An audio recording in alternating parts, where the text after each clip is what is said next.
এরকম একান্ত ইলমি এবং একাডেমিক একটি অনুষ্ঠানে এত বিদগ্ধ ওলামা একরামের সামনে খুব বেশি কথা বলবার মতো পুঁজি যোগ্যতা কোনোটাই আমার নেই, কিন্তু মুরব্বীদের নির্দেশ যেহেতু হয়েছে সেজন্য খুবই অল্প সময়ে দু চারটি কথা আপনাদের সঙ্গে শেয়ার করতে চাই। বাকি ইলমি আলোচনা একাডেমিক বক্তব্য যেটা সেটা দেওয়ার মতো অনেক ব্যক্তিত্ব এখানে উপস্থিত আছেন, তারা ইনশাআল্লাহ কথা বলবেন। আমি গত 1 বছর বেশি সময় হবে, 1 বছর আগে সম্ভবত অস্ট্রেলিয়াতে একটি দিনই সফরে যাওয়ার সুযোগ হয়েছে এবং 10 দিনের একটা সফর ছিল। তো সেই সফরে অস্ট্রেলিয়ার ইমাম কাউন্সিল এবং ন্যাশনাল ফতোয়া কাউন্সিলের চেয়ারম্যান এবং সাবেক জামিয়াতুল আজহার বা আল আজহার ইউনিভার্সিটির প্রফেসর, সম্ভবত ডক্টর ইব্রাহিম ও মোহাম্মদ ওনার নাম, তার সাথে একটি প্রোগ্রামে মিলিত হওয়ার সুযোগ হয়েছে।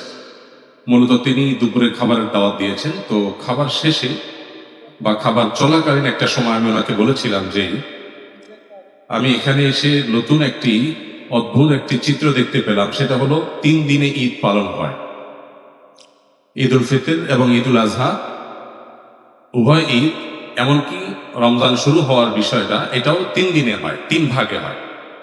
আমরা তো সাধারণত 2 ভাগের কথা জানি, কিন্তু সেখানে আরেক ভাগ বেশি আমরা দেখতে পেলাম। তো আমি ওনাকে বললাম যে আমি যেখানে যেখানে আমার বক্তব্য দেওয়ার সুযোগ হয়েছে সেখানেই আমি এই প্রসঙ্গটাকে টেনে আনার চেষ্টা করেছি এবং যে কোনো মূল্যে এই বহুদা বিভক্তি দূরের প্রচেষ্টা যেন এখানকার ওলামা একরাম করেন, আমি শুধু সে আহ্বান রেখেছি। এলমি বা একাডেমিক বক্তব্য দেয়া এটা ওই অনুষ্ঠানগুলোর জন্য খুব বেশি উপযোগী ছিল না, আমি শুধু আহ্বান রেখেছি। আমি গ্র্যান্ড মুফতিকে, অর্থাৎ জামিয়াতুল আজহারের সে উস্তাজ, খুবই সিনিয়র মানুষ এবং বহু গ্রন্থ প্রণেতা, অনেক বড় আলেম ছিলেন, আলেম তিনি। তো তাকে বলেছি যে উস্তাজ, আপনার মতো সিনিয়র মানুষ এখানে আছেন, আর 3 ভাগে এখানকার মুসলমানরা বিভক্ত, এর সবচেয়ে বড় ক্ষতি, সবচেয়ে বড় যে কুফলটা আমরা দেখতে পাচ্ছি সেটা হলো একেবারে ছোট ছোট বাচ্চাগুলো যেগুলো মুসলমানদের ঘরে জন্মগ্রহণ করছে, বিভিন্ন ন্যাশনালিটির বিভিন্ন দেশে, এই বাচ্চাগুলো ইসলামের যে সারা বছরের একমাত্র সাংস্কৃতিক সৌন্দর্য বা সবচেয়ে বড় সাংস্কৃতিক সৌন্দর্য যেটা ঈদ উল ফিতর এবং ঈদ উল আজহাতে, তারা দেখে ইসলাম সম্পর্কে পজিটিভ এবং ইতিবাচক ধারণা তাদের মধ্যে তৈরি হতো, ইসলামের এই সৌন্দর্য দ্বারা তারা প্রভাবিত হতে পারত, সেই জায়গাটাতে বড় ধরনের ক্ষতি হচ্ছে এবং বড় ধরনের ঘাটতি দেখা দিচ্ছে। এই বিষয়টাতে আপনার বিশেষ ভূমিকা প্রয়োজন। এবং আমি বাংলাদেশে ওলামা ইকরামের অনেকের নাম বলেছি, পাকিস্তান, ভারতের ওলামা ইকরামের নাম বলেছি। যেহেতু 3 ভাগে বিভক্ত যারা, তাদের বেশিরভাগ আমাদের সাবকন্টিনেন্ট থেকে যাওয়া, তাই বলেছি এখানকার সিনিয়র ওলামা ইকরামকে দাওয়াত দিয়ে তাদেরকে একসাথে বসিয়ে প্রয়োজনে যে কোনো মূল্যে এই অনৈক্য এবং এই বিভেদ এবং এই 3 টুকরো উম্মাহকে 1 টুকরো করার প্রচেষ্টা আপনার রাখা দরকার। আমি আমার জায়গা থেকে শুধু আহ্বান রেখে যাচ্ছি, কাজটা আপনাদের করতে হবে। তো তিনি একটু মুচকি হেসে বললেন যে এই কাজ যদি আপনি করতে পারেন আর আমার হাতে নোবেল পুরস্কার দেওয়ার ক্ষমতা থাকে, তো আমি আপনাকে একটা নোবেল দেব। অর্থাৎ তিনি বোঝাতে চাইলেন যে এটা অসম্ভব এবং দুরূহ একটা কাজ আমাদের এখানকার জন্য। আমরা যারা পৃথিবীর এই সমস্ত উন্নত দেশগুলোর কথা জানি, সেই সমস্ত দেশগুলোতে যে ক্রাইসিস আছে উম্মাহ, বিশেষ করে ছোট ছোট বাচ্চা যারা ইসলামে মুসলমানদের পরিবারে জন্মগ্রহণ করে, তাদের মুসলিম আইডেন্টিটি টিকিয়ে রাখা কত চ্যালেঞ্জিং ব্যাপার, সেটা সে সমস্ত দেশ সম্পর্কে সামান্যতম ধারণা আছে মানুষ মাত্র বলতে পারবেন। ঠিক এইরকম একটা জায়গায় একটা বাচ্চা যখন দেখে যে তার বাবা একদিন ঈদ করছে, তার পাশের বাসার আঙ্কেল তারা আরেকদিন ঈদ করছে, আবার আরেক আঙ্কেল তারা আরেকদিন ঈদ করছে, তখন তারা শুধু বিভ্রান্তই হয় না, ইসলাম সম্পর্কে খুবই বাজে ধারণা তাদের মধ্যে তৈরি হয় এবং ইসলামের যে এই সাংস্কৃতিক সৌন্দর্য দেখে তাদের মধ্যে ইসলাম বদ্ধমূল হতো, সে পথে অনেক বড় অন্তরায় এই বিষয়টি। আরেকটি বিষয় প্রসঙ্গত আমি বলতে চাই, সেটি হলো সহিহ বুখারী, মুসলিম সহ বিভিন্ন হাদিসের কিতাবে নবী আলাইহিস সালামের একটি কথা খুবই গুরুত্বপূর্ণ মনে হলো আমার কাছে। তিনি বলেছিলেন আয়েশা রাদিয়াল্লাহু তাআলা আনহাকে, লাউলা কওমুকে হাদিসু আহদিন বিজাহিলিয়্যাহ লা আমারতু বিল বাইতি ফাহুদিম। অর্থাৎ আয়েশা রাদিয়াল্লাহু তাআলা আনহাকে বলেছিলেন নবী আলাইহিস সালাম যে, আয়েশা, তোমার জাতি অর্থাৎ এই মক্কার মানুষরা, তারা যদি, কুরাইশের লোকজন তারা যদি সদ্য জাহেলিয়া ছেড়ে আসার পর্যায়ে না থাকতো, তাহলে সেক্ষেত্রে আমি বাইতুল্লাহকে ভেঙে ইব্রাহিম আলাইহিসসালামের বুনিয়াদের উপরে, সেই ভিত্তি এবং ফাউন্ডেশনের উপরে পুনর্নির্মাণ করতাম। কিন্তু এই কাজটি করতে গেলে তাদের মধ্যে ভুল বুঝাবুঝি তৈরি হবে। সেজন্য নবী সাল্লাল্লাহু আলাইহি সাল্লাম যেটাকে সঠিক মনে করেছেন, প্রয়োজন মনে করেছেন, সেই কাজটাও করলেন না। কেন? কারণ উম্মতের মধ্যে বিভক্তি এবং ভুল বুঝাবুঝি তৈরি হতে পারে। ঠিক একই কারণে মুনাফিকদেরকে তিনি শাস্তি দেননি। কারণ বাহিরের দূর থেকে যারা ইসলামকে দেখছে, মুসলমানদেরকে দেখছে, তারা ভুল বুঝবে, সে ভুল বার্তা যেন না যায়, সেজন্য একটি করণীয় কাজ তিনি করলেন না। আমার এই কথা বলার উদ্দেশ্য এই না যে একেবারে স্পষ্ট শিরক, স্পষ্ট বিদআত, স্পষ্ট দলাল এবং গুমরাহি হলেও উম্মাহ ভুল বুঝবে এই আশঙ্কা থেকে আমরা না বলে মুখে চুপ করে থাকবো, আমরা অন্যায়কে সবসময় মেনে নিব, আমি সেটা বোঝাতে চাই না। আমি বোঝাতে চেয়েছি যে কোনো কোনো ক্ষেত্রে সেটার অবশ্যই দরজা আছে, সেটার স্তর আছে, লেভেল আছে, লেয়ার আছে। ওলামা ইকরাম সেটা, বিজ্ঞ ওলামা ইকরাম সেটা নিরূপণ করতে পারবেন যে কোন জায়গায় ছাড় দিয়ে হলেও উম্মার ঐক্য ধরে রাখা প্রয়োজন।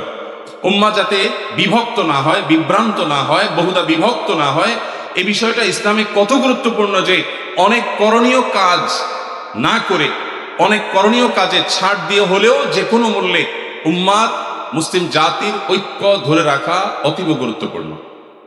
এই প্রেক্ষিতে আমি বলতে চাই, পৃথিবীতে রোজা রাখা কিংবা ঈদ উদযাপন করার ভিত্তি কি হবে, গ্লোবাল মুন নাকি লোকাল মুন, এ বিষয়ক ইখতিলাফ বা মতপার্থক্য নতুন না, পৃথিবীতে বহু পুরাতন। এখন সেটা ভিন্ন শেপে এসেছে, কিন্তু মৌলিক ইখতিলাফ আগে থেকে ছিল, মতপার্থক্য আগে থেকে ছিল।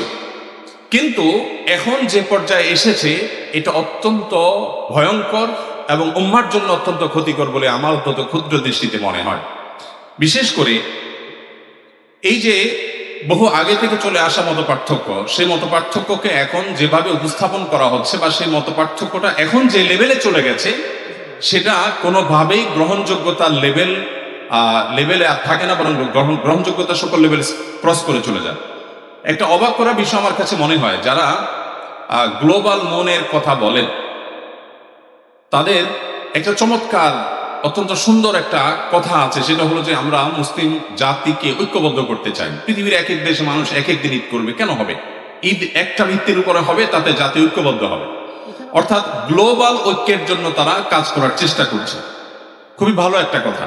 কিন্তু মুশকিল হলো আপনি বৈশ্বিক ঐক্য তৈরি করতে গিয়ে স্থানীয় অনৈক্য তৈরি করে দিলেন। অর্থাৎ যে বিষয়ে বাংলাদেশে সকল থট, সকল মাকতাবে ফিকির, সকল উলামা ইকরাম, যত বিষয়ে তাদের মধ্যে আপসে নিজেদের মধ্যে মতপার্থক্য থাকুক না কেন, চাঁদ দেখার বিষয়ে, রোজা রাখা এবং ঈদ সাব্যস্ত হওয়ার ভিত্তির বিষয়ে বাংলাদেশে উল্লেখযোগ্য কোনো থটের আলেমদের মধ্যে কোনো মতপার্থক্য নেই। যে বিষয়টাতে গোটা দেশ প্রায় ঐক্যবদ্ধ, দেশের সকল ঘরানার, সকল সার্কেলের, সকল সেক্টরের, সকল মাসলাক মাযহাবের, সকল মাকতাবে ফিকির, সকল থটে উলামা ইকরাম যে বিষয়ে ঐক্যবদ্ধ আছে, সে বিষয়টাতে আপনি একটা জিনিস আমদানি করে, একটা জিনিস নতুন করে শুরু করে মূলত আপনি স্থানীয় অনৈক্য তৈরি করছেন। আপনার কাছে গ্লোবাল যে ঐক্যের গুরুত্ব অনুভূত হয়েছে, তার চাইতে স্থানীয় ঐক্য ধরে রাখার গুরুত্ব কোনো ক্রমেই কম নয়। এমনকি আপনি যদি এটাকে সঠিক মনে করছেন, তারপরে উম্মার যে বিভেদ, অনৈক্য বা বিভ্রান্তি তৈরি হওয়ার আশঙ্কা তৈরি হয়েছে, এই বিষয়টা অত্যন্ত ভয়ঙ্কর। এবং আমাদের সাংস্কৃতিক জায়গাটাতে অনেক বড় ধরনের একটা শূন্যতা, যেটা অস্ট্রেলিয়াতে তৈরি হয়েছে, অনেক দেশে তৈরি হয়েছে, 2 দিন 3 দিনে 2-3 ভাগে ঈদ করার যে একটা বিভ্রান্তি তৈরি হয়েছে, যেটা বাংলাদেশে আগে এই লেভেলে ছিল না, সেটাকে ওই লেভেলে নিয়ে যাওয়ার প্রচেষ্টা কোনো বিবেচনায় প্রশংসাযোগ্য বিষয় হতে পারে না।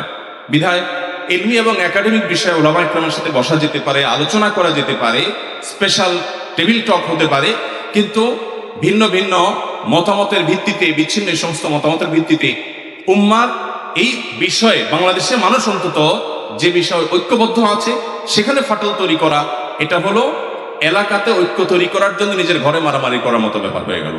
আপনি বৈশ্বিক ঐক্য তৈরি করার জন্য স্থানীয় অনৈক্য তৈরি করলেন।